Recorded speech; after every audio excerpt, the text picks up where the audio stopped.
Welcome, everyone. Just at the top, I will say, A, that this event is being recorded for folks who can't make it at this time and will be available for later reference. And then number two, this is my first time hosting a panel like this. So if I flub, let me know, or don't, it is all good. So welcome to our Designing Campaigns panel. We are AIGA Boston. And this is our series on design for democracy. Just a little bit more about AIGA Boston. We are an all-volunteer organization, and we work on programming events and cultivating community for designers in all levels, in all fields, mainly in the Boston area. And our team is quite lean, but it is growing. We are on the lookout for folks interested in joining us, especially as we adjust to different learning formats and capacities, and to just bring better programming and events that are reflective of our community. So a few roles we're looking for are in communications, community engagement, diversity and inclusion in operations. We do have a podcast, so any folks interested in being part of the podcast, we have some committee roles open. And then one more thing is we have an open community survey. After this event, you will receive a kind of feedback form on how this particular event went, but we would love for you to fill out this community survey if you have the time and capacity so that we can learn more about our design community and what sort of programming is interesting to everyone. And then here is a brief synopsis of what will go on today. And I would love for Nathan to step in to chat a little bit about the Q&A. Hi, everybody. My name is Nathan Pirates. I'm the VP of Programming at AIGA Boston. Thank you all for being here today. We will be doing a Q&A around 1 o'clock. And the way we're going to do that, if you have questions for our speakers, put them in the Q&A box, and then we'll be sharing those with the panel around 1 o'clock. Yay, perfect. Although I just realized, did I introduce myself? Because that's a flub. I am Grace. I am Design Director at AIGA Boston and excited to be here. Next up, we will be having a few intros for our amazing panelists. First up is Raquel, and can I pass it off to you? Pass it off, Grace. Hi, everyone. Super excited to be here. I'm Raquel Breternitz. Right now, I just started as the head of design at a startup called Aperture Health. Before that, I was a design lead at the New York Times. And most relevantly, before that, I was the design director for the Elizabeth Warren campaign. I've had a long career primarily in product and software design with a little bit of graphic design thrown in there and some design leadership, as you've seen more recently. I also do a lot of other things. I love to draw comics and often draw them on Post-it notes. This was more relevant when we were all in offices and there was Post-it notes available to me. I'm from Texas, really proud of that. I have a very cute cat who has decided to join us today, and I've tried really hard to make her famous. Her name is Artie. And I've had a lot of really great past lives as a DJ for a pirate radio that I helped start at IBM, and as a speaker, and most importantly, as a queer first generation Latina. So I am a child of immigrants. I'm very proud of that. And I think it's really important for me to make that clear when I talk about the leadership opportunities I've had, because a lot of my career has been trying to make space for more people like me. Thank you. Awesome. Thank you so much. Next up, I would love to introduce Grace, if you would like to share. I am also Grace. I'm Grace Fernandez. I just graduated from college, and this really is my very first design job and foray into these things. So very excited to be here. Very excited to be with Raquel, because I was able to work with Raquel and learn a lot from Raquel during this process and would not have been successful in these things. So very grateful for that. But this is really my first, if you go to the next slide, I just have really had a great opportunity sort of learning about a lot of different areas of design on campaigns, and I'm super grateful for that. I just graduated from Simmons University with my poli-sci degree, but I went to Mass Art for the first 2 years of college and then transferred. So I've had a wonky path, but I'm happy with where I have landed. Yeah, that's sort of all for me. Awesome. Thank you so much. I just realized I own that t-shirt that you have on that slide, so I'm very excited. Cool, cool. And then next up, Sam. Hey, everybody. My name is Sam Hammar. I use she, her, and I'm so happy to be here. I've spent most of my career in public service doing the work of inside of the machine, trying to make public service easier and more accessible for people who are evolving with the internet.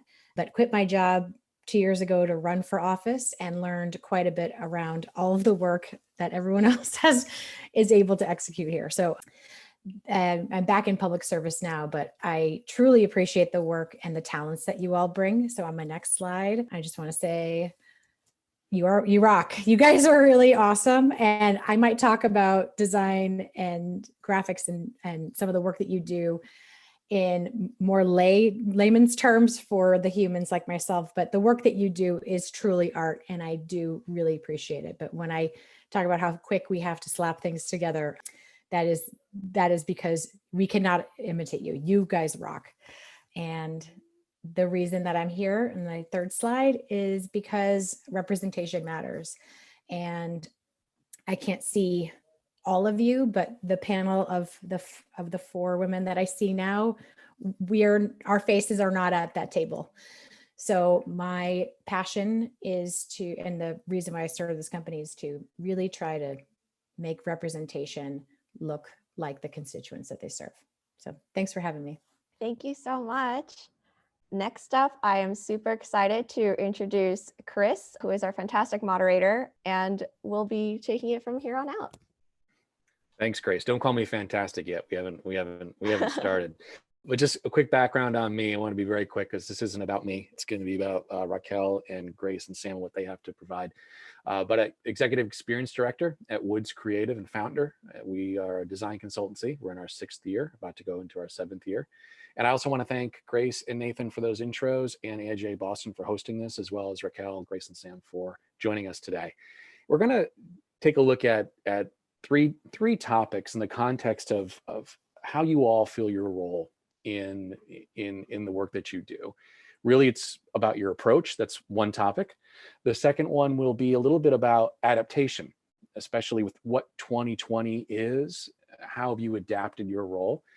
And a little bit about, and I think this is not to play favorites on the topic, but one that I think is really perhaps one of the reasons why people are driven to come to this webinar, is the personal purpose. Why you're doing what you're doing in the context of that day in the life role that you play. So to get started, to talk a little bit about approach, I'm interested really to hear from all of you about a little bit about how you work in terms of the different inputs, the different disciplinary inputs in your role, and specifically what informs the strategic and design work that you do, such as graphic design, branding, UX, strategy, outreach, for example. And Sam, you had said something at the beginning when you're talking about the role of designers, and in particular, how quickly we have to put things together. So maybe that's a good lead-in for you to answer this question to start, if I could load the question a little bit. How does it work for you? How do you bring in all those inputs in the context of your role? So I think, sorry, dogs attacking. The role that the work that I do around political campaigns is has to be very creative and very scrappy, because our candidates likely don't come in with money.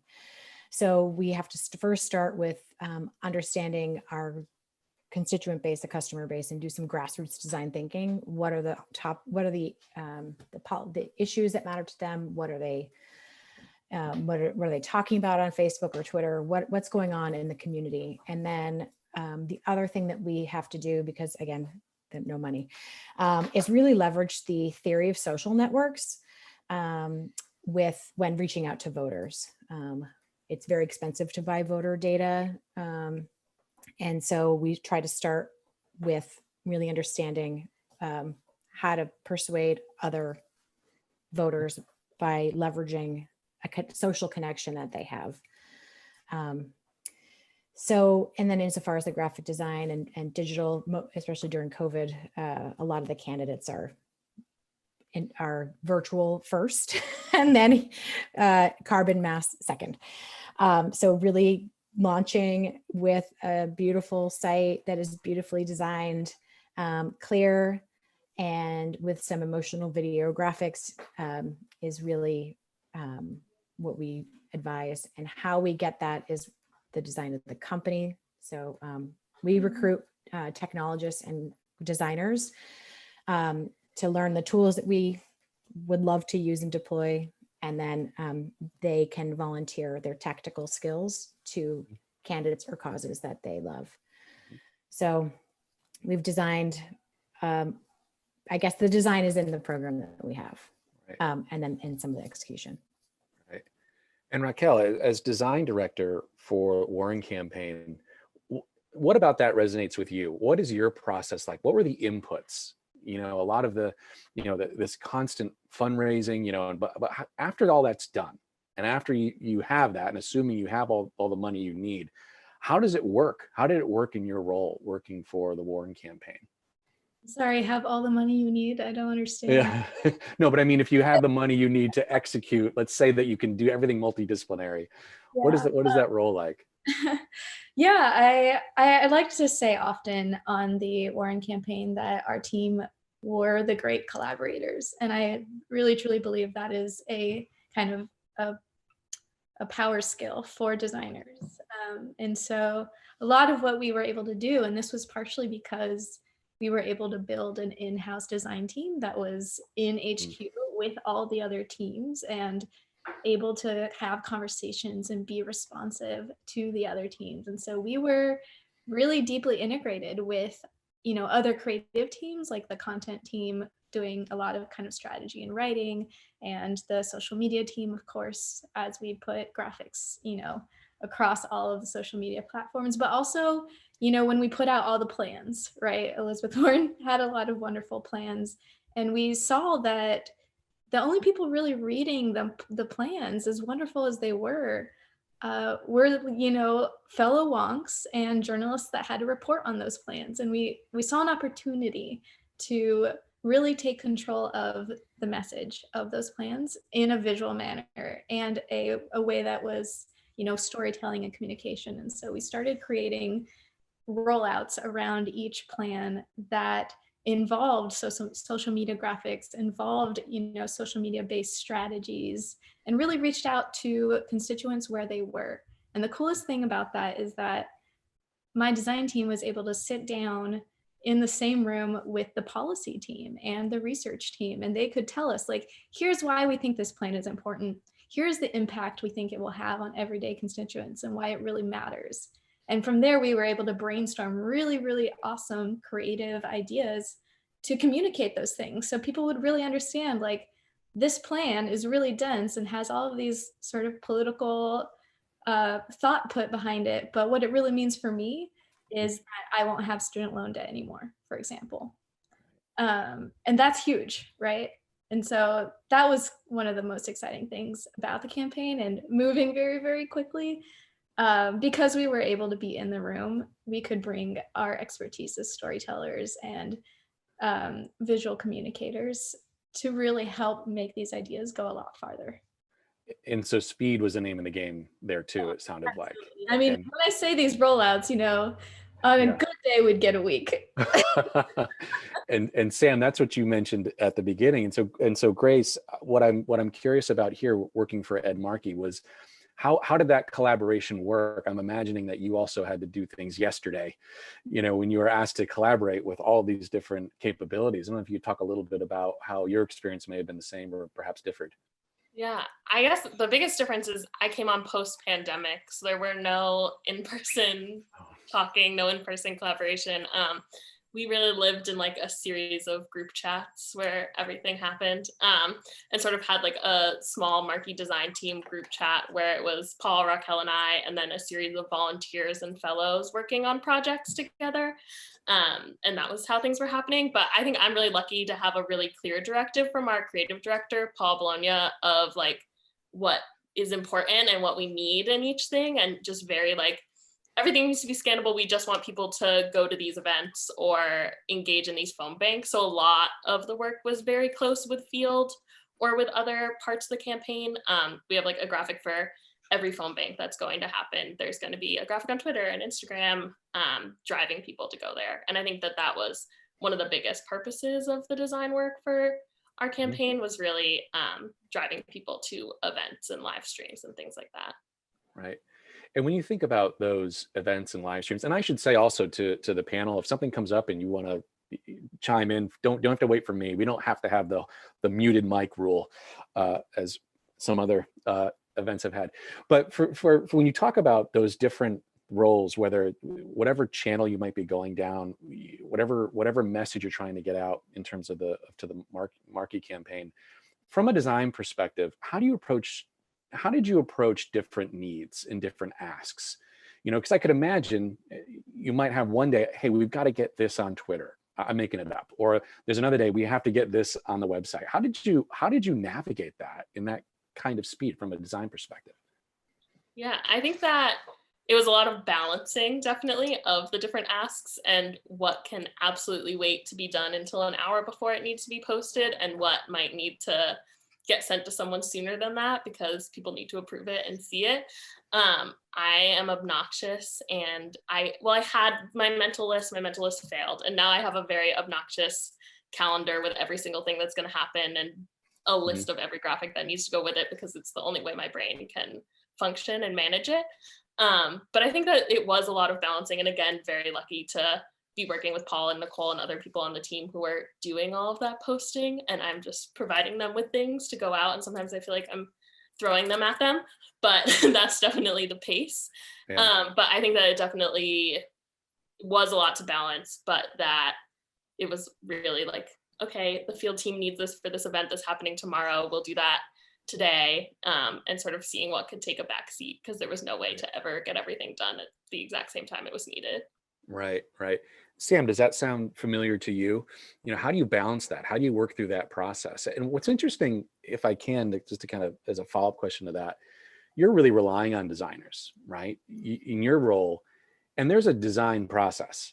So how do you manage those asks and those pressures when you know you can answer this, but when maybe you're asking for something that in a very short period of time, of which there's a process to create it? How did you manage that? The process is a luxury. And I think, again, one other point I want to make, but the candidate in this case is attempting to be CEO of the business of the campaign, but they're really the product we're trying to market. So we want them to love their logo. You get 3 options, and then we have to keep going. Here is the template that we use in Squarespace. Get a quote, good luck. Yeah. Where's your press release? Because that's the copy we're going to put in. Do you have any pictures of your family? If not, I'm going to grab my iPhone and put it in portrait mode, and we're going to keep going. So I think I've never, I think, worked in a place, especially again in a bootstrap public service, where I've had the luxury of process. So I've also had to learn enough to be dangerous, to know if there's something that needs to be published, graphic or statement or whatever, and the volunteer has work life or home life and it needs to be done, I know enough to step in and just get it done. Yep. So I would love to experience process someday.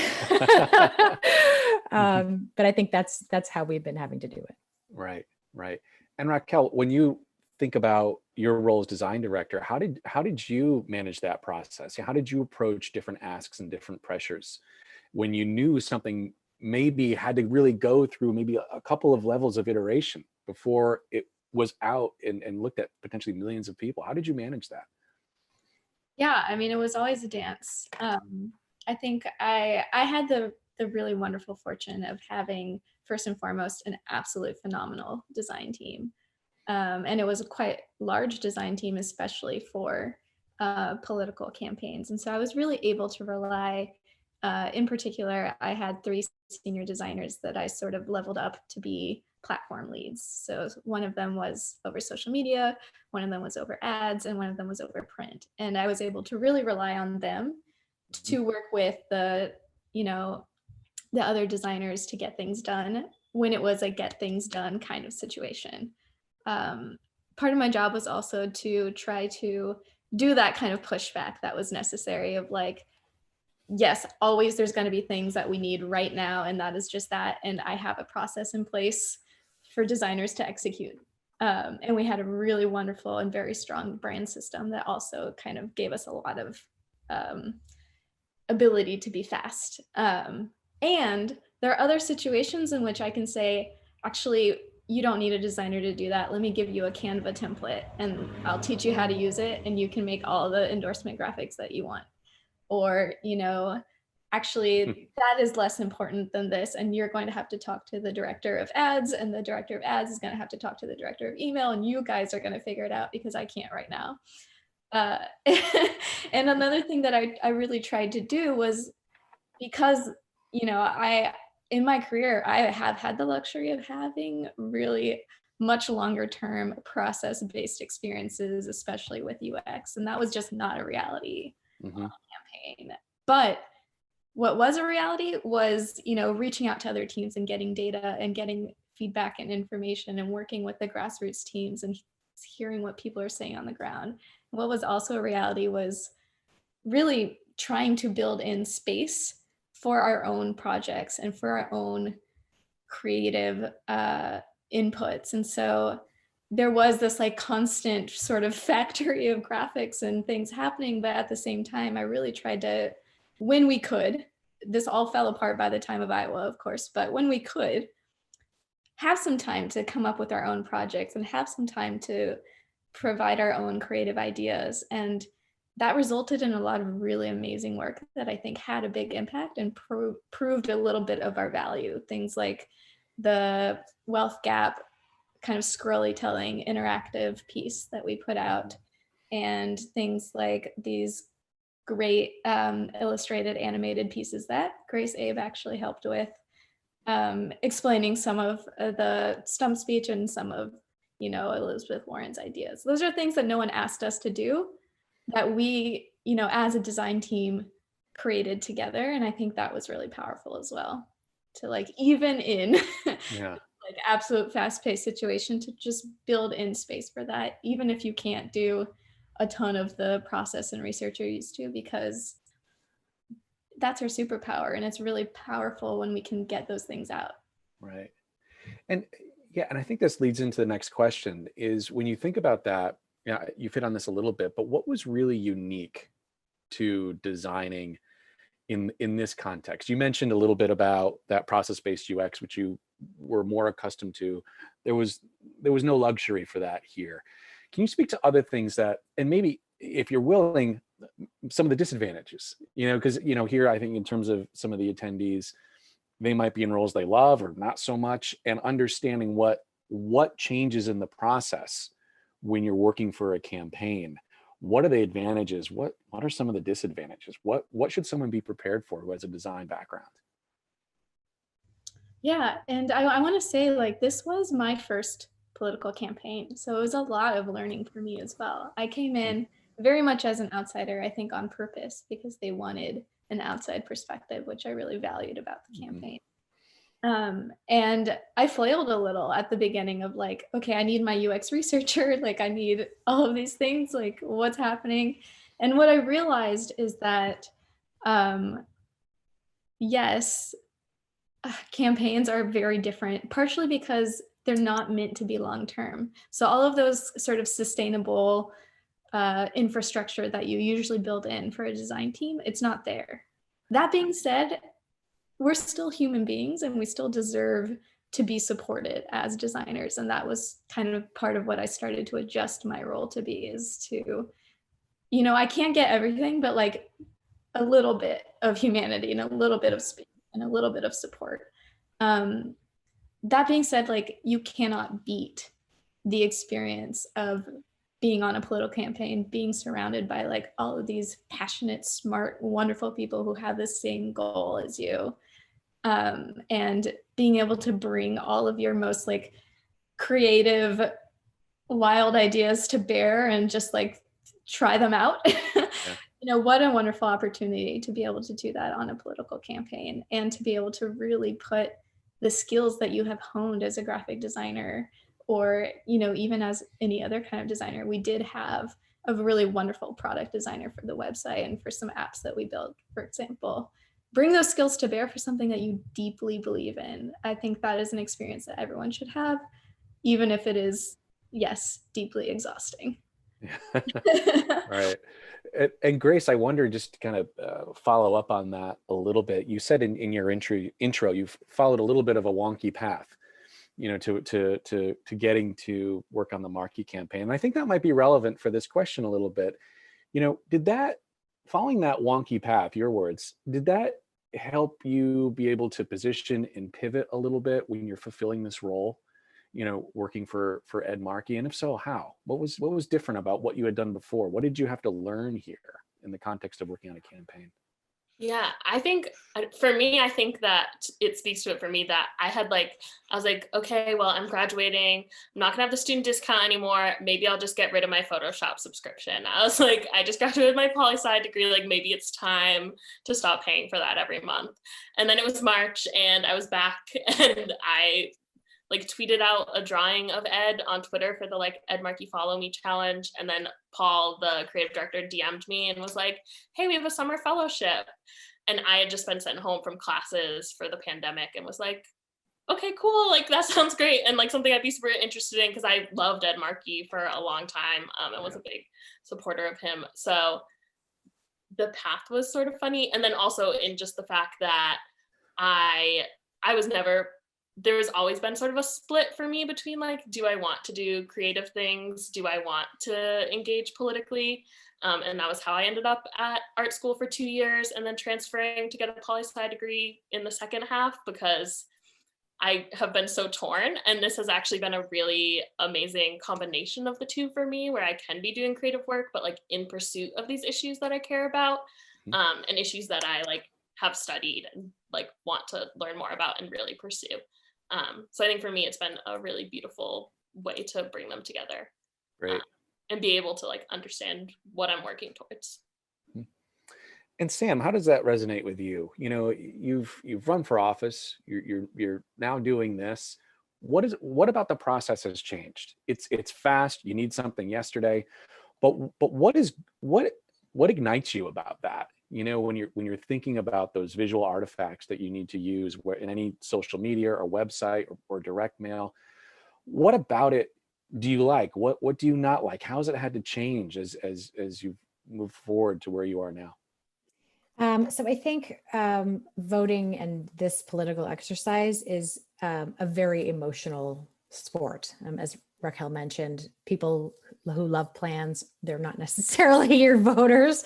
And so I think trying to take this shift, because generally political campaigns is a numbers game. It's sales. It's how many cold calls can we make and how many people can we reach and how many messages. And in my marketing mind, that's a huge waste of human time. So we consider this to be a marketing exercise where we have a target audience in our universe, and our product again is the candidate. And so what's thrilling to me is and exciting is when you are marketing this person that you find inspiring, which is why you're there. You're trying to inspire other people. It's all emotional. Again, the informational voters are going to read a newspaper. So trying to convey in digital assets, video, web, or graphics, something emotional to kind of catch people. And I think if you're able to get to the point of actually having, so we tell our candidates, you know, logos are fine, but like an icon, you got to wait on and see how it goes. But to be able to create some emotional piece that people can latch onto, then I think you've really hit the nail on the head. Yeah. But insofar as I say we strive for some sort of cadence, but it's never achieved. It's always every day could be a totally different turn depending on the news or anything else that's happening. So it's that ability to pivot and to adapt. But the other thing that I found interesting with what each of you said was there's this common purpose. and really talking about this approach section is about that. I might venture a guess that some organizations and maybe even some campaigns sometimes have that disjointed purpose, and then that affects your process. So it's just more of an observation that even though it's fast and things have to be done yesterday, and you have to pivot, that common purpose really does help you in terms of either you're a designer yourself or you're directing a team or working closely with designers. And with that, I think it's a good segue into the next topic, which is adaptation. And Sam, because I think you were starting to hit on this a little bit in terms of needing to pivot in the context of, when we look at what we know 2020 to be and going into 2021, it's not like everything's going to magically change on January 1st. When you think about this pandemic and you think about a little bit about what's been going on in 2020, how did you adapt? That's a completely loaded question. But when you're on a day-to-day and you're getting feedback, you're fundraising, you're doing this remotely, what did you have to learn quickly, and how did you do that? So I hope you enjoy my answer, but we had already adapted. We had already adapted to using free to near free tools to get beautiful things on the internet and on palm cards and paper. That we were ahead of the game when everyone else had to figure that out. Yeah. So while their websites and their icon and when their entire campaign and their brand was stuck in 2005 and we were already in 2020, we had already adapted. I think things like the ability to meet people and actually knock on doors safely, that stifled everyone at semi-equal playing field. So I think we had already, that's my answer, I guess. We had already adapted. Yeah. You were able to just run with that. And Grace, I think you had mentioned that you joined after the pandemic had really been fully realized. But did everybody on that campaign fully realize it? Did you have to really help change processes and figure out new ways to do things?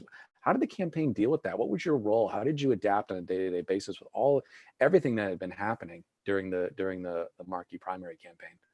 Yeah, I think I sort of came on right when the shift had sort of like been decided and happened, and they were like, Ed's gonna do live streams, and he was going on a live stream at least once a day for pretty much every day, sometimes twice a day. And for me, my role in that was sort of getting live stream promo up and live scene graphics and things like that, and had just started and was like really excited to get to help design the new lower third and things like that. And for me, it was very exciting, like, oh, there's Ed Markey with these things as we're shifting into this pandemic world. Like, this is how he's going to talk to people every day.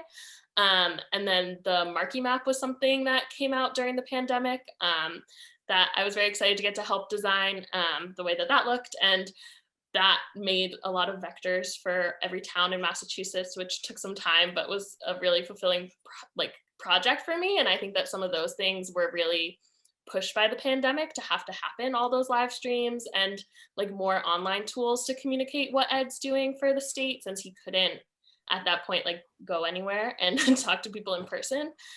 So for me, I think that was some of the things that like changed the most, even though I wasn't there for the before time, but right. Knowing what they had been doing before in terms of what what we ended up working on during the pandemic.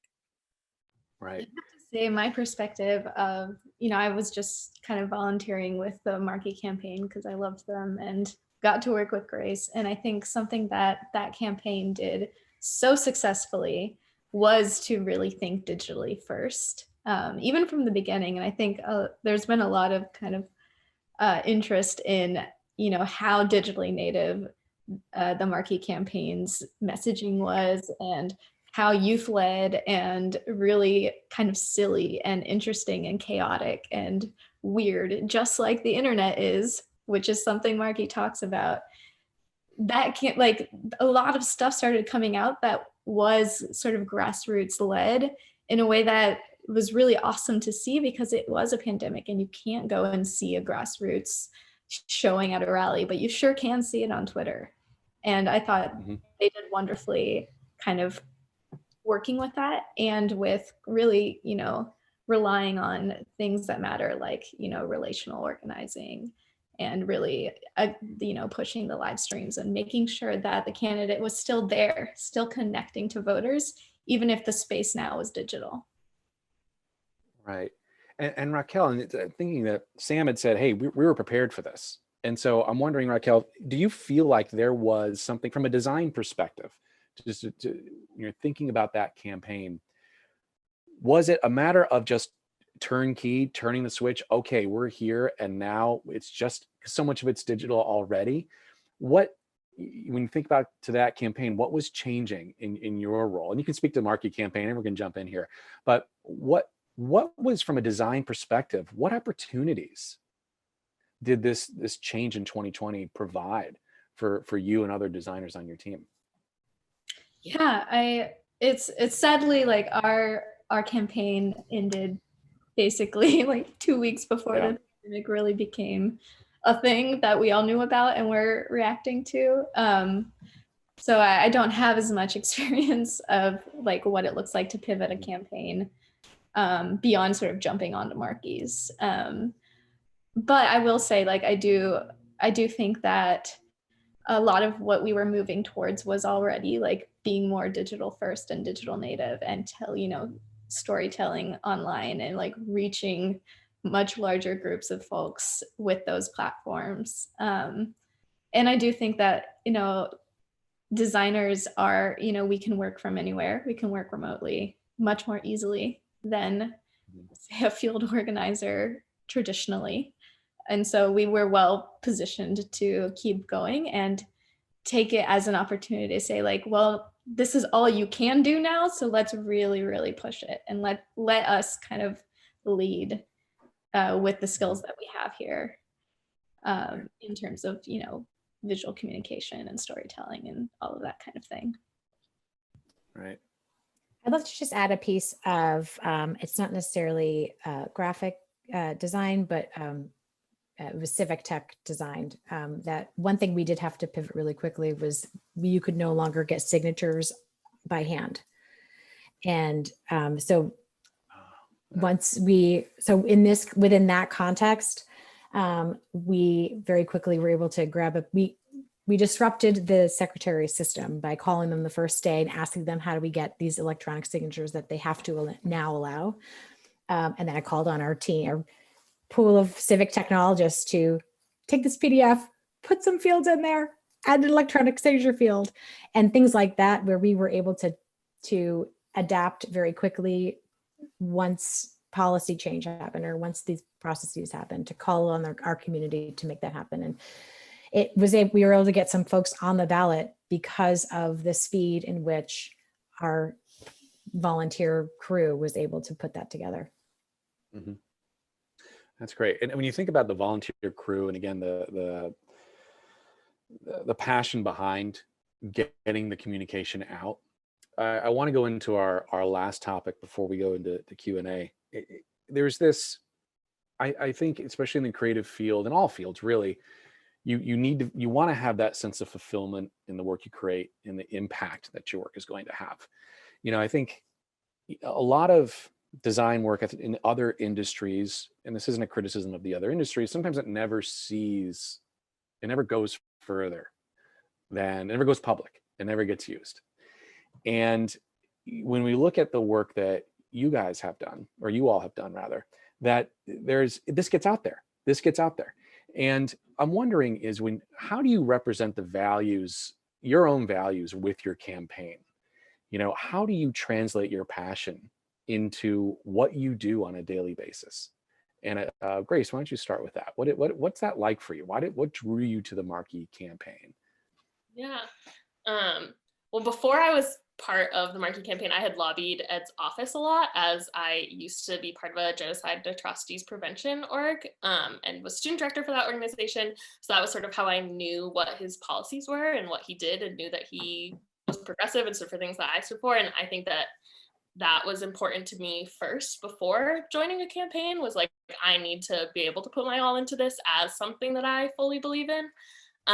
So have felt lucky that he is someone that I fully believe in and support.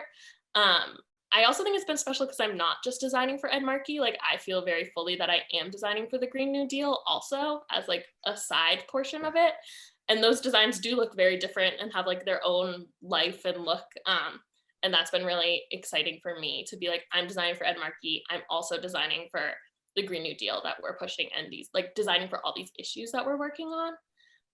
And for me, I think that's where it's been able to feel fulfilling and like feel good about it. And like things like, we can't have rallies right now, but we have a rally tonight, and making that poster was very special for me because it was like, if we weren't in a pandemic and we were having this rally in person, like I still want to design something that like people would want to like go and like get this poster and like come home and bring it home with them. Like that's my thing about going. Like, I want this poster, I want to bring it home. And for me, I feel like I've gotten to do that because the issues are so important to people that I can make designs that they care about. And like, people want a Green New Deal shirt because they care about the Green New Deal. The Green New Deal is special. And then it's an honor for me to be able to like make that shirt. Yeah, I'm rambling, but that's what I think. No, that's great. And that's, I think that is super important. Those examples are really important to share, I think, for all the attendees. Raquel, can you talk a little bit about your personal purpose and your role working for Warren, and how did that translate into your passion for the design work that your team did and that you did? Yeah, so one of the primary reasons that I did go to work for Warren, and this is kind of part of my personal experience, but I spent 2.5 years doing civic technology within immigration with USCIS. So I spent 2 years with helping create a better, software for asylum applicants to get asylum in the United States, and some time also with the Refugee Affairs Division. And we were able to accomplish a lot of really amazing work there. And I was there on the ground during the period of family separation, and it deeply impacted me. And part of my experience there was realizing, like, firstly, we need so much more civic tech across government. And secondly, it wasn't enough for me, and I needed to go and help someone that I believed would make the kind of changes that I felt needed to happen in the immigration space in particular, because of the things that I was seeing every day. And so a lot of the reason I personally went and joined the Elizabeth Warren campaign was because I needed to see bigger change and big structural change, one might say. But I've spent my career advocating for design to get a seat at the leadership table, and advocating for the unique qualities of designers as facilitators, as visual communicators, as collaborators, as a really powerful element of creating work and making change. And this was also an opportunity for me to really help establish, an in-house design team on a campaign is actually pretty new. And a pretty radical act, actually. And I really appreciate, the chief mobilization officer, Caitlin, who believed in me and believed in that kind of idea, because we were able to do a lot with that. And that's really important to me too. And I've been able to take that experience and kind of bring it forward where I am now, of like, I'm trying to build up a department of designers. And I want it to be one that has a strong design culture and really is supportive in a totally different, space Right. that the campaign was. But there are things that, translate across. Right. And how does that passion, that thanks for sharing that story about how you got involved. How does that passion translate into the design work you do? It's a very abstract, loaded question, I know. But is there a feeling that's with that? How does that impact your process? And anyone can chime in here. I'm asking you first, but how does that impact how the work you actually do? I think it makes me really willing to go to bat for the work. And, obviously it translates in the craft and the quality in how much I'm willing to reach out to others, how much I want to collaborate with others to really enrich work, and how much I want to reach out for feedback. These are all things that, you probably want to do for any project, but you're really going to do if you really deeply care. And it's something that I think, I'm actually an introvert, and it's really, I hate talking to people, which is extremely ironic. But I will like cold call people off LinkedIn if I think that they will give me feedback that I need. And there are things that like I really go to bat for to do, and I go to bat to support any designers on my team to do, because I know their value. And I think that really creates far better work as well. I hope that answers your question. No, it certainly does. It certainly does. It's this mysterious piece of, designers in certain roles. And what I found in this discussion by talking to you all about what you do, there's a translation that happens from the personal purpose and the personal drive, and it finds itself in the work that you do. And and none of you are complaining about the long hours. None of you are talking about, I'm sure you've had your moments like, oh, okay, but none of you are saying this wasn't worth it. None of you are pointing fingers, and this is a very positive conversation. And so what I'm trying to identify, and Sam, I'm wondering too, is that a similar experience that you have had, that translation of personal purpose to the beauty of the work that comes out of your organization and in maybe previous campaigns that you've worked on? What is that translation? What happens there? I think, again, I care very deeply about structural change, and that's what drove me to quit my job and run for office, and the urgency and perspective that representation at the table brings that we just don't have right now. That's what drives me, and that's what drove me. And I believe so much in the work that everyone in this panel and also in the audience do that affect how humans feel and behave, that when designing this organization that I created, having lived in the civic tech space for a very long time and also in the political world, the ability to try to merge those a little bit closer to provide, I smiled when you mentioned you're an introvert, because the last panel I was on was called Civic Engagement for Introverts. And specifically, like, here's where you can come to do that if you aren't connected with another amazing campaign. So that's where my crossover is. I know that that the political world needs you. And I think my focus was on how to facilitate that connection between these two universes that I kind of live between, to get better representation and to get stuff done. Right. And Grace, to follow up on that personal purpose piece, and you spoke a little bit about that already, but I just want to make sure you have a chance to answer this too.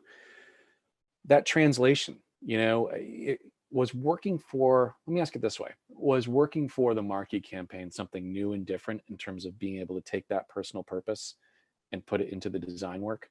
What was that like? Did you experience similar to what Raquel did, in the sense of you're just going to go to bat for it? You're just going to maybe do better work. I don't know. What's your experience there? Yeah, I think that, well, I don't want to use the word obnoxiously, I've already used it, but I am very obnoxiously moral, and like will do everything I can in order to be in a place where I feel like I can, like, will be able to stick to my values and my morals and be fighting for something I totally believe in. Like, I was an intern for Senator Chang Diaz's office last spring, and like got placed there because I wrote on my form for my fellowship, like, I will not be able to stay in this program if I'm put in an office where like I am not able to like be fighting for the things that I want to fight for. And I know that it will not always be able to be that way, and I definitely am lucky that it's been able to be that way right now. And I think that it has made me work harder, and there is not a day where, like, obviously there are days where I'm tired and don't want to do things, but I always want to be doing this work, and it really makes me happy to be finishing these projects and getting these things out, because I believe in Ed Markey, because I believe in the Green New Deal, and like saw him step up to the plate on other issues. and have felt like a really full part of the team the whole time. Have never felt like Grace is only here for a design perspective or things like that. Like, I am a Native person on the campaign and have been listened to in that way. Like, I am a Native, biracial, gay person on the campaign, and like all those aspects of my identity have been valued and listened to as like a full team member and part of decisions and talking about things, which I think is really special and I'm super grateful for.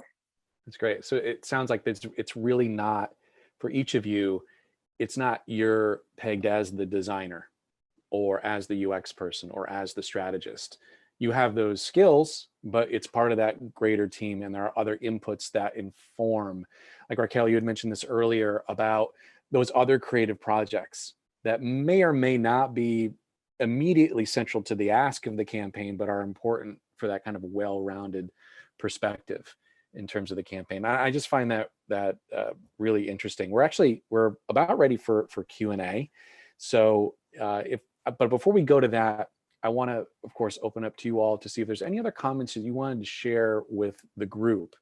You know, we have how many people on right now? 74. It's a good number for the middle of the day.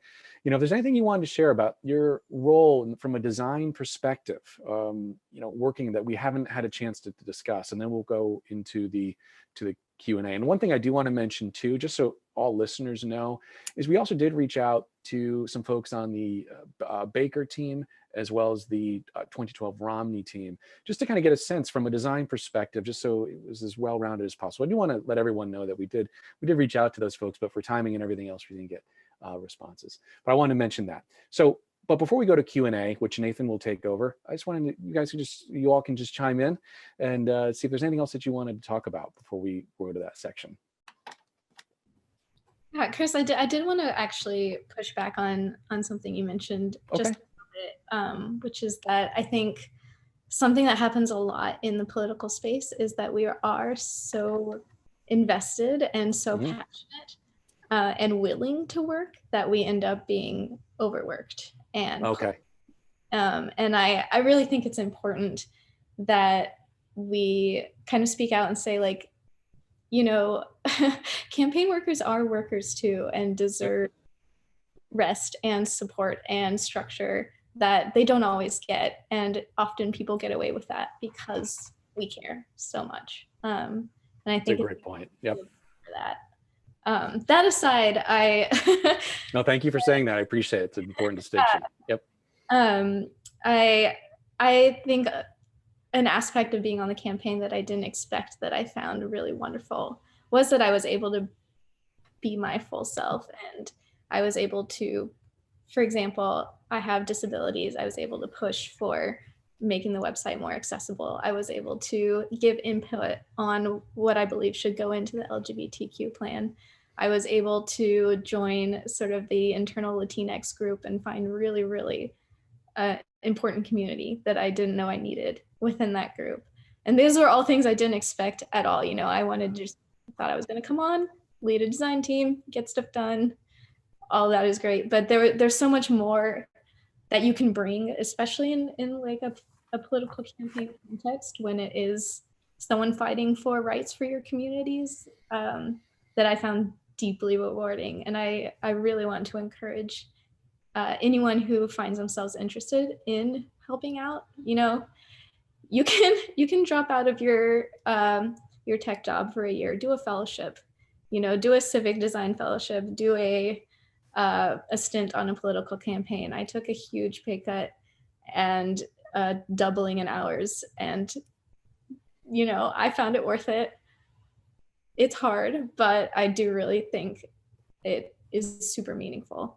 And at the same time, stand up for your rights and your right to rest. Right. Grace, Sam, anything to add before we go to Q&A? I think so. So I just also want to underscore, I guess I'll just expose a little bit of perspective from my lens on political campaigns. Yes, there are long hours, but I'm a parent of young children. My kids were 6 when I was running, and the ability, it was very difficult to do both, but I think I've seen some amazing jobs on not only these campaigns, but other campaigns that I, in a past life, would have killed a lot of spiders for, but know that now I can't. I know the demands that go into this. And if I can't find a campaign that says, yes, you can work 6 a.m. to 2 p.m., it's a barrier to entry for most individuals with dependents. So that would I just wanted to share that perspective as well, because I'm living vicariously through you all. But we need you so badly in this space, whether you can score an amazing job where you actually get compensated for the work that you do, or if you just come on and feel the satisfaction of the work that you do. This political world and working for really awesome people, we need you very badly, because this is that you do the work that we're trying to convey. So. Great, thank you, and thanks for the time in this discussion. A lot of learnings here. This was a lot of fun for me as a moderator to talk to you all. Nathan, I think we have some Q&A, some questions for the panel. So if you'd like to take over from here, I can chime in as needed. Hi, everybody. Fantastic discussion so far. We've got a lot of great questions from the audience. Some of these are kind of related, so I'm going to try to put them together. First question is, how do you get your foot in the door with campaigns? Are there certain communities in which to find opportunities? And as we structure this, anyone can jump in if you feel so compelled.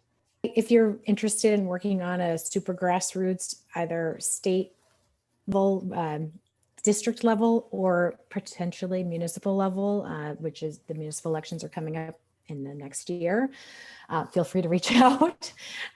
We have 2 remaining candidates that could use a lot of help as they get through next Tuesday. Happy to make those connections there, but also in your city or town, depending on wherever you live in Massachusetts, there's an amazing person that you would prefer to have sitting at that table.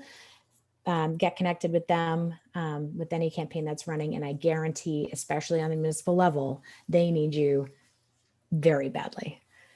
So, and just stay in touch if you have any questions about who these people might be. And I don't know I know we heard your stories about how you got connected to the campaign, but where's the job board? Yeah, I think I was very lucky that the Warren campaign were willing to reach out to sort of people who didn't have the political campaign experience, even though I did have government tech experience. But I will encourage, look for those jobs and go for them. Find candidates you love and offer to volunteer. I guarantee on the Markey campaign, we had so many wonderful graphic design volunteers that really was make or break. Grace went out for a fellowship and was able to kind of join in that way. I know there's organizations like Tech for Campaigns. I'm sure there's a proliferation of other orgs if you start looking around as well that are looking for volunteers, as well as, see if you can join one if you find that ability, and don't hold yourself back because you don't have political experience. Some campaigns will be wanting that. Some campaigns are looking for a new perspective, and you can bring that. I think the only thing I would add is that the Markey campaign did have a job opening up for a graphic designer, and I had seen it and I had looked at it and I was like, nope, couldn't be me, and did not ever apply. And then weeks after that moment, I know had read it, was no, couldn't be me. And then weeks after that was when Paul DM'd me on Twitter, and I ended up starting as a fellow and then was hired into that position eventually. So I think for me, that was a personal moment of should believe in being able to do those things, but I'm lucky that it came along the way anyways. The next couple of questions. Carolyn asks, making sure designers have a seat at the leadership team table can be a struggle, especially for in-house teams. Did any of you have struggles for design to be a part of the conversation and not an afterthought or a directive? And then piggybacking on Carolyn's question, Richard asks, says, I've worked many roles in campaigns, and I've found that in the design role, you can have the perspective to point out something faulty in a policy that others aren't seeing just because of your eye or responsibility for how everything fits and looks together linguistically or visually or mentally. How have you made space for yourselves in commenting on design adjacent departments where appropriate? Yeah, I'll jump in again. I'm sorry, I feel like I'm talking too much, but yeah, it is a constant struggle, is always advocating for design as more than, the group that knows the pixels. And part of what I've really worked to do is to really communicate, like, we are problem solvers. We are visual communicators. I am here as your collaborator to take all of these things that you want to make impacts. I join you to get those outcomes, and here's how I do it with these skills. And sometimes you just have to say that over and over again. And sometimes you have to just ask to be put in the room over and over again. And sometimes the political director will tell you, make it blue, and you will make it blue. And sometimes that's true as well. But I do echo Richard's comment of, you get a really good opportunity, since you are the one making the thing that people will look at, to say, like, this is what this is conveying in the way that it is. I know this because I'm putting it together, and this is my skill. Is this the message that you're trying to convey? Yes or no? And you can bring that as almost as like, hey, I'm checking in with you for this thing you asked me for, that this is what you were looking for. Oh, by the way, I noticed blank. And you can bring that perspective almost sneakily, and it kind of brings it to light as well. I guess from the strategist perspective, our teams have been really small. And so we always have the creative at the table anyway, because I think the work is done best through collaboration, and anyone who's going to execute or have any part of the final product, whether it's written or otherwise, the mind space and mind share is invaluable the entire time. Next question is from Daniel. Was there a period of time to develop the overall brand and strategy beforehand, or did it develop over the period of fast-paced work? Were designers just given strategy guidelines, or were they involved with that part of the campaign process? And then a related question from Amy on the luxury of process. What would an ideal process look like? I can speak sort of to some of how ours developed over the time that I was there. I think I was given a brand, given like the Ed Markey logos and stuff, but also like very clearly told from the beginning, like play with it and like do what you want and like show things, and like we'll see what happens and where it goes. And it was really when we were working with Raquel on the Markey bus, I feel like was a big turning point for us in our like brand and design process, because we worked a lot of hours on it and sort of getting it to be exactly like, okay, this is what we want Ed Markey to look like when he's driving around across Massachusetts. We better like get it right to what we want it to show and get across. And I think for me, that was a big thing that I was able to take and run with for the rest of the campaign, was some of the aspects of that we developed while doing that project. But it definitely happened on the go. It wasn't like we sat down and we're like, let's redo this. It definitely was, this is a big project that we have an opportunity to sort of play with the Markey colors and branding on.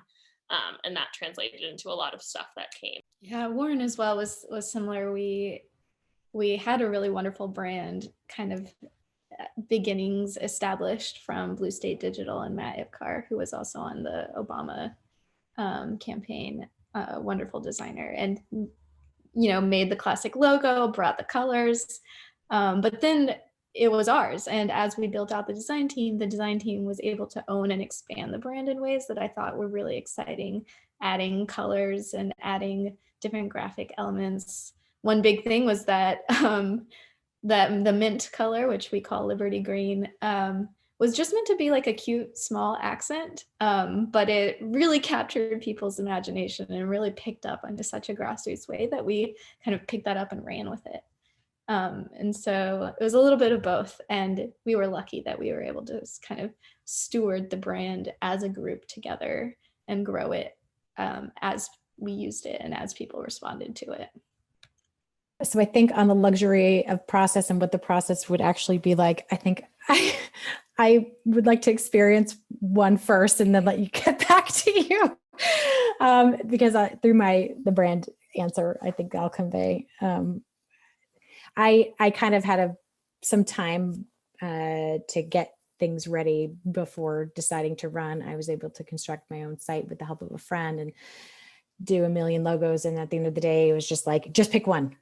So, but the brand itself is behind all of the beauty is the person and their authentic self. So that's what we led with. And then over time, I realized I was over emojiing as a candidate. And my last name is Hammar, and I feel a lot I love freedom and liberty. And so at the end of the day, I put those things together in emoji form, which then became which became the classic icon of the Hammer of Liberty. And that's on our shirts. We've got buttons. And I think that we waited. So we usually tell folks that if you're starting off, get started and then see if something emerges that can kind of connote that, whether it's a color or an icon or something. So. Thank you. Next question from Jill. How do you build great user experiences for such a wide variety of people? Yeah, it's hard. My perspective is to always start with two things. Start with making it as understandable and accessible as possible, and center it around the core of who your candidate is. And so it's a little bit of, a piece for everyone and making sure that everyone possible can get to what you're trying to say, and then just a laser focus on what you're saying. And you can go really far from there. I think it can be really hard, like especially on our website, it's the front page, right? It's your face practically. And there's a lot of opinions, fundraising wants the donate button to be as big and red as possible. And other folks really want, the flashiest possible immediate impact. And you really have to negotiate all of those things. And it helps to have those focuses that you can say, like, these are the things that we most need to approach with, and let's filter everything through that and make sure we have a really effective website from that. In terms of apps and other things, we were able to focus it a little bit more, because you could create an app for your super volunteers and your volunteers and focus it there, or an app for the undecided folks coming at you, and you can focus there. And so I guess overall my answer is like, be really deliberate about your focus. I have a question from Chapman, who says, this year, the Rhode Island Political Co-op enabled first-time candidates to challenge incumbents by pooling funds to bring on resources for the group, campaign managers, policy writers, vendor discounts, etc. I worked independently on 2 of these campaigns, but have been talking with the co-op about how to scale up design and communication as a resource to future candidates. What advice would you have for organizing design and designers for such a model? Great question. I think that's pretty much what we were what we were trying to do, what we attempted to do for at least 12 candidates that we had endorsed. We not so much on the campaign manager side, although we did have some of their campaign managers come to our weekly check-ins to get our design and tactical and technical teams, giving them advice on how to use Vote Builder, or how to cut turf, or how to draw budgets, or where to get your print from, all of the executable things. But yes, I think it's a phenomenal idea. And what we ended up doing, we were always looking for folks who had full-time jobs that just had extra time to volunteer their very unique skills in a very focused way. So nobody got paid. Nobody got paid. I think if you are able to leave it where nobody gets paid, that's hard, because you do want to pay people for the good work that they do. But so I guess putting together an organization where people do get paid, I don't know, there are some out there that do this that are super low cost, but when you go super low cost, sometimes you get super low quality. And so that would be my only kind of comment on that. Also, the painful thing for me going into this was I heard from candidates, which is why we got started, that they were getting invoiced for websites for $5,000 to $10,000, which is below market value, but we can still do that for $0. We need these candidates to have low financial barriers to entry. And so if we're able to hack some of the stuff through Canva and Squarespace and Google Voice, let's give them the opportunity to get those tools and get that infrastructure built, because we need them more than I need their $2,000. We need them more than this organization needs their money. So that's a 3-pronged answer, but I'm happy to talk more afterwards if you want to. The next question is, how can someone with a production background get involved in the creative process? Is there a need? I defer to the creatives. What type of production? Can you be more specific? Anonymous attendee. If it's, I don't know, if it's video production or print production, absolutely. Because yes, okay, cool, thanks. So through video, you know best how it's meant to be constructed. Again, we have very small teams. And then I think for graphics production, postcards of different sizes cost different money, and having that at the table also is super important. So again, our team is tiny, so we have everyone at the table. Yeah, I think if I'm understanding quite the answer or the question correctly, first of all, like having a production ability is so useful. And if you want to also, contribute to creative or to the strategy or to the thought, just start asking questions or start contextualizing the things that you're, doing execution work on within like a larger narrative or a larger story as you see it. I think that perspective is always valuable no matter where it's coming from. I'll speak to this only in that it's not like a part of the campaign that I work on, but admire super, super highly is the Markey campaign's video team, which is huge and has many staff members and fellows and volunteers all as a part of it. And they blow my mind with what they create just constantly. But I think that when Ed started out on his bus tour, it especially became an even more important part of the team. And we have a photographer and a videographer who have gone on every bus tour stop with Ed. And the campaign was able to make really beautiful content out of all of those stops because of the folks who had those really important skills. And a couple related questions. Yuhan asks, do you each have a personal policy agenda for 2021, i.e., this is what I stand for in terms of needed law, desired direction for Massachusetts or US policies? And then Amy asks, how do you stay non-biased during political campaign designs? Were you unapologetically biased, and was that welcome? How did you keep yourself in check to ensure your work was truthful and aligned with your values as well as the campaign? That's a really intense questions. I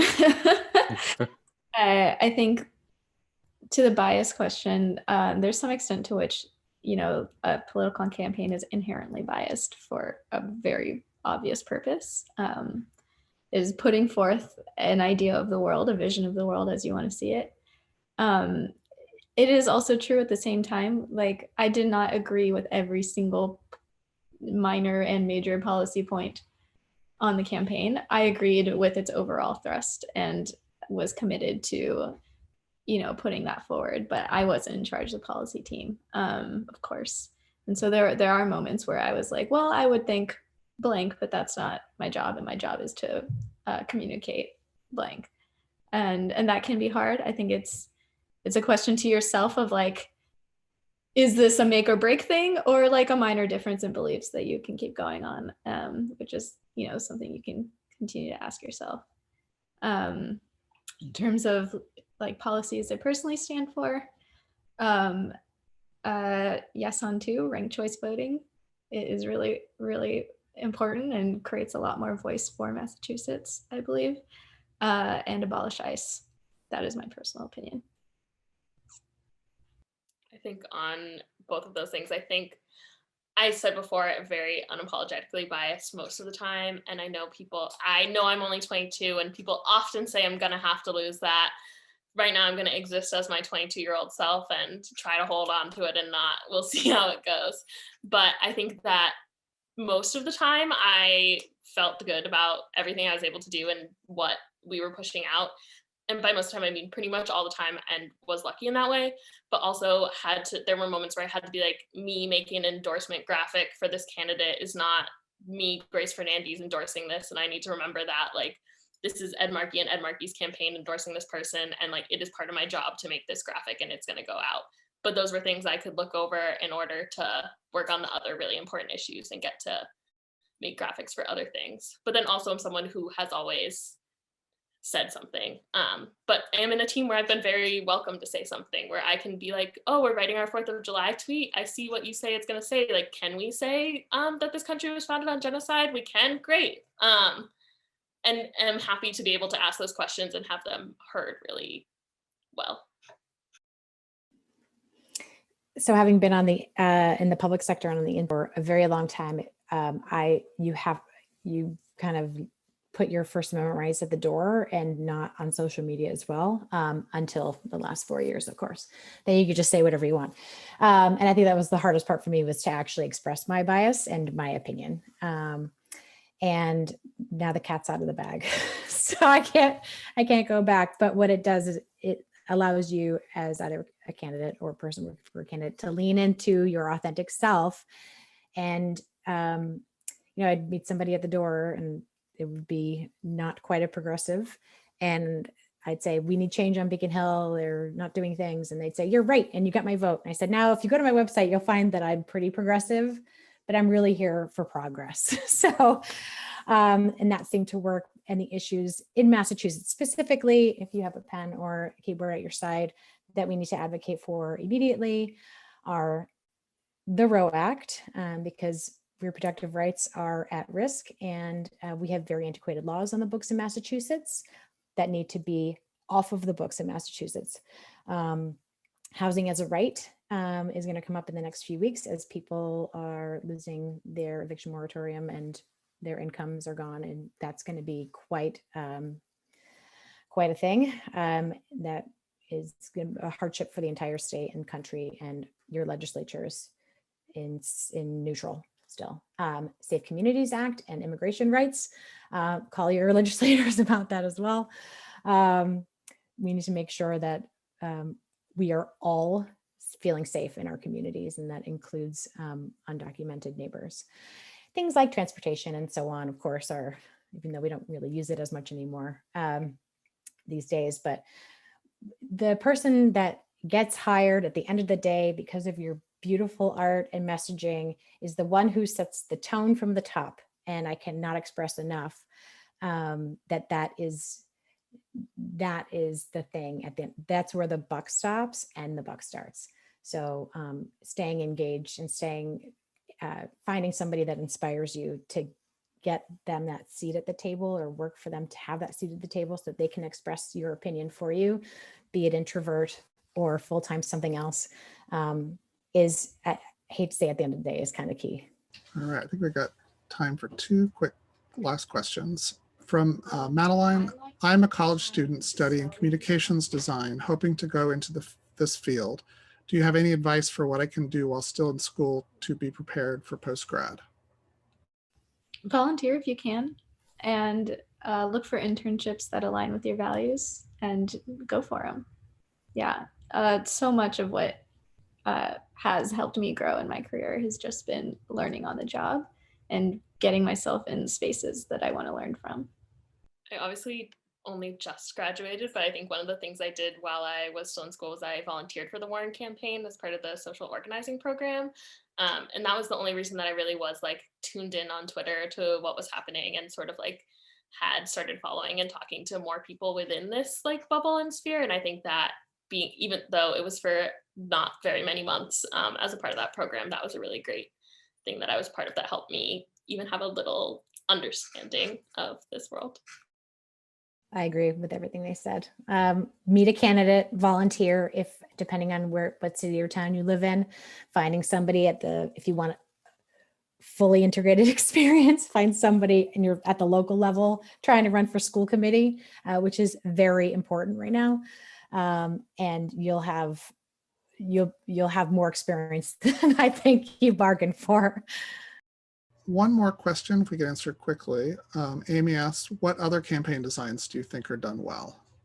I mean, I love what Grace has done for Markey. I'm just gonna say that was amazing. And I obviously love AOC's, especially her debut work. And I've really loved to see a lot of the illustration and artists volunteering for Biden and bringing out some really cool kind of different creative work happening around the Biden campaign.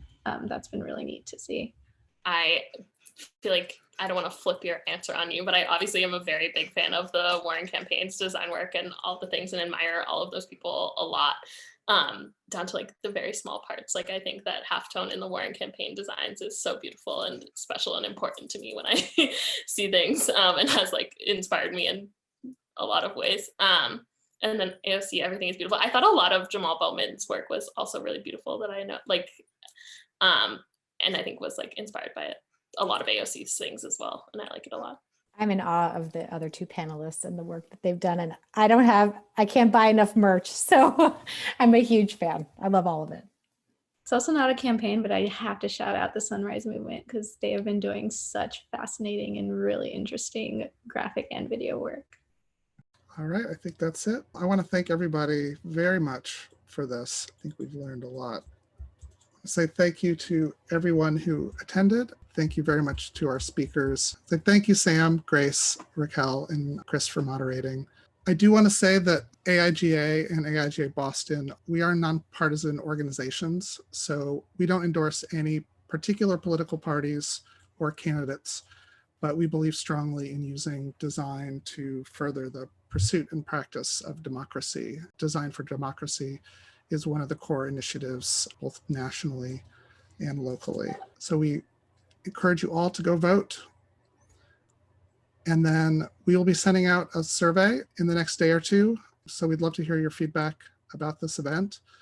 And we'll be doing more events virtual for a good while. You can find out about those at boston.aiga.org. So thank you all very much. Have a good day. Thank you. So much. Thank you. Thank you.